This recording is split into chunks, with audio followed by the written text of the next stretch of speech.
warahmatullahi wabarakatuh.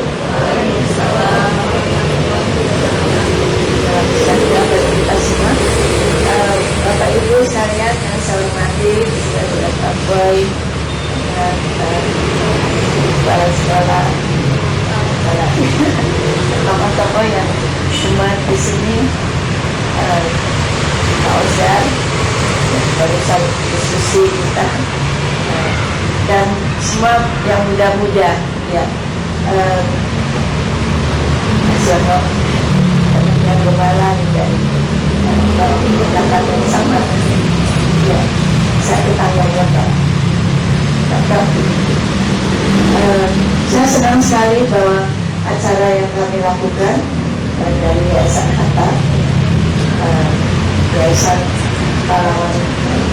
Pahlawan Nasional Hatta, disingkat Yayasan Hatta, untuk memperingati hari wafat Bung Hatta yang ke-44 tahun, sudah sampai pada hari penutupan dari tanggal 14 sampai sekarang 17. Saya senang bahwa mendengar bahwa acara ini walaupun sederhana tapi banyak perhatiannya, walaupun tidak datang di sini tapi di WA kami dapat komentar-komentar dari WA, dan sebetulnya juga ini Halida yang pemimpinnya dengan teman-teman Mas Ari dan teman-teman semua yang merasakan bahwa ini tahun politik, tapi di tahun politik ini banyak hal-hal yang tidak kita kira sangat mengganggu kelancaran perjalanan demokrasi, dan juga banyak justru konflik terjadi, terutama konflik lewat WA, lewat media sosial, macam-macam, dan ya, ada yang betul ada yang tidak, tapi itu tidak mendukung bagi kehidupan kita semua. Nah, di masa depan kan ada pemimpin baru, sebagian dari yang sekarang menjabat tidak ada lagi, mungkin nanti digantikan oleh orang-orang baru, dan kami juga berharap atau berpikir pasti ada orang-orang baru yang muda-muda, dan saya mendukung adik saya Halida dan teman-temannya untuk mengadakan pameran ini. Sebetulnya adalah peringatan awal itu di teladan dari Bung Hatta, judulnya. Teladan apa sih? Sebetulnya yang diteladani bukan Bung Hatta dengan cara hidupnya, karena beliau dari zaman yang lalu, tetapi pemikiran Bung Hatta. Pada zamannya dia berpikir sesuatu,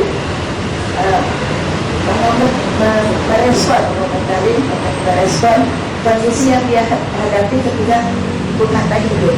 Tetapi perkataan-perkataan dan pemikiran Bung Hatta itu masih ternyata jauh ke depan, sampai sekarang pun masih relevan, ya, sangat relevan. Nasihat-nasihatnya masih sangat relevan. Kenapa seseorang bisa mengatakan sesuatu yang dia lontarkan dan ternyata masih relevan?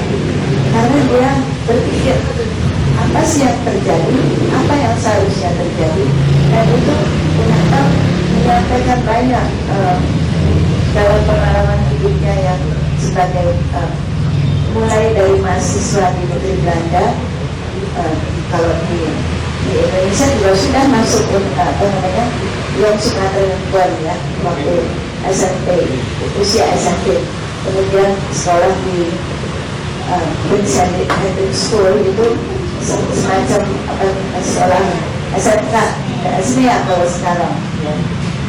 Kemudian SMK ekonomi, gitu. Tapi kemudian dari Belanda menjadi tokoh dari mahasiswa, menjadi tokoh perhimpunan Indonesia yang menunjukkan tentang bahwa kita harus merdeka, dan kalau merdeka itu isinya bagaimana Indonesia harus seperti apa.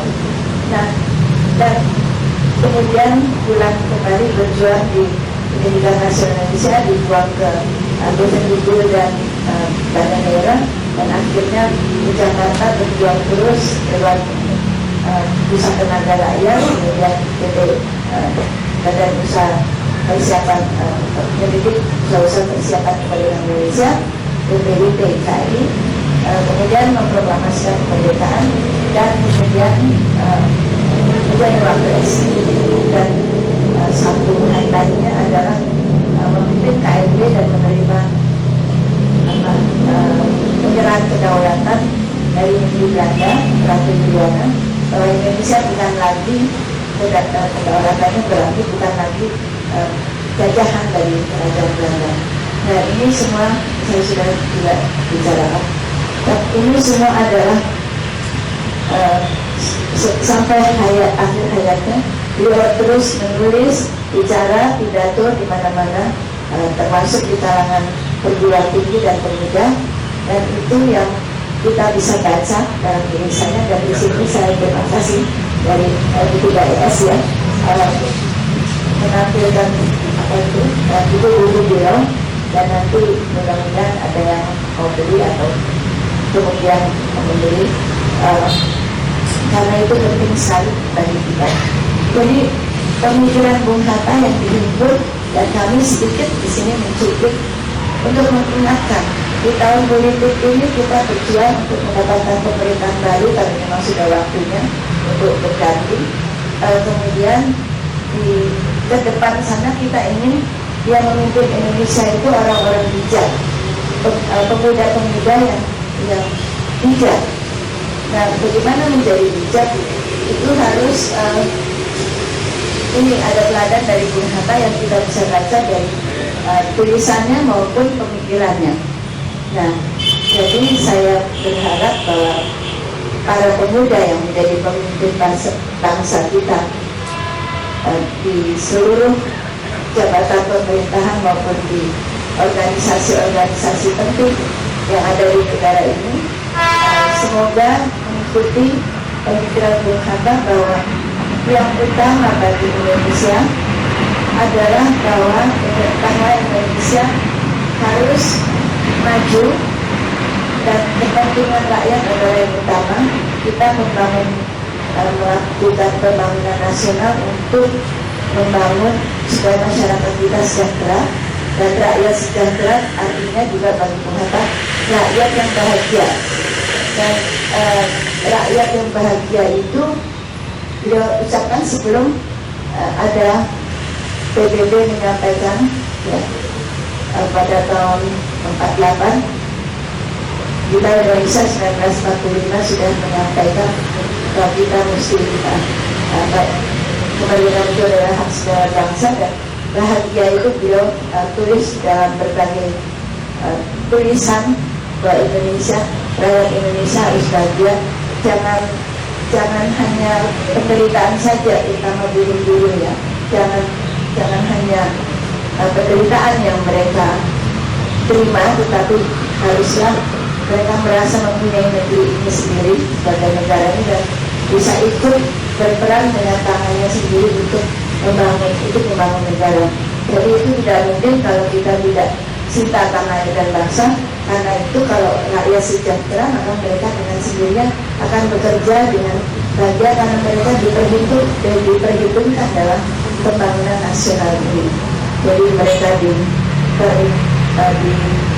dirawat, diutamakan kebutuhan pribadinya, kebutuhan fisiknya, mentalnya, tapi juga mereka bekerja untuk mendapat kesempatan bekerja di tanah airnya sendiri dalam berbagai lingkungan di mana mereka itu bisa bekerja. Ada yang sebagai guru, ada yang bisa sebagai tenaga kerja, sebagai pemimpin daerah, pemimpin nasional dan sebagainya, artis ya, budayawan, dan termasuk ilmuwan, ahli sejarah, terutama yang sangat penting peranannya. Saya kira itu yang dapat saya sampaikan. Jadi ini adalah untuk mengingat kembali Bung Hatta. Kalau untuk jadi teladan, bukan teladan langsung perilakunya, itu sudah lama, tetapi bagaimana beliau berperilaku seperti itu karena apa? Karena beliau cinta tanah air dan bangsa, dan bagaimana kita juga harus melanjutkan cinta tanah air dan bangsa untuk bisa membuat negara kita berjaya dan diperhitungkan di dunia internasional dan rakyat kita menjadi rakyat yang berkarakter baik ini yang selalu diinginkan oleh Bung Hatta. Bangsa kita harus mempunyai karakter bangsa yang baik. Karakter bangsa yang baik itu yang mandiri, tidak minder pada bangsa asing, tidak minder pada teknologi asing. Kalau orang bikin teknologi maju, kita juga bisa, tapi harus ada drive yang kuat untuk itu. Nah, inilah yang diinginkan oleh Bung Hatta, dan kata-katanya mengenai itu ada banyak tertulis yang bisa diteladani, menjadi sumber upaya dari para pemuda, para pemimpin Indonesia untuk melakukan suatu bagi tanah air sesuai dengan tantangan zaman yang ada saat ini dan ke depan. Saya kira itu yang saya sampaikan. Terima kasih. Mohon maaf agak kelamaan. Terima kasih. Wassalamualaikum warahmatullahi wabarakatuh.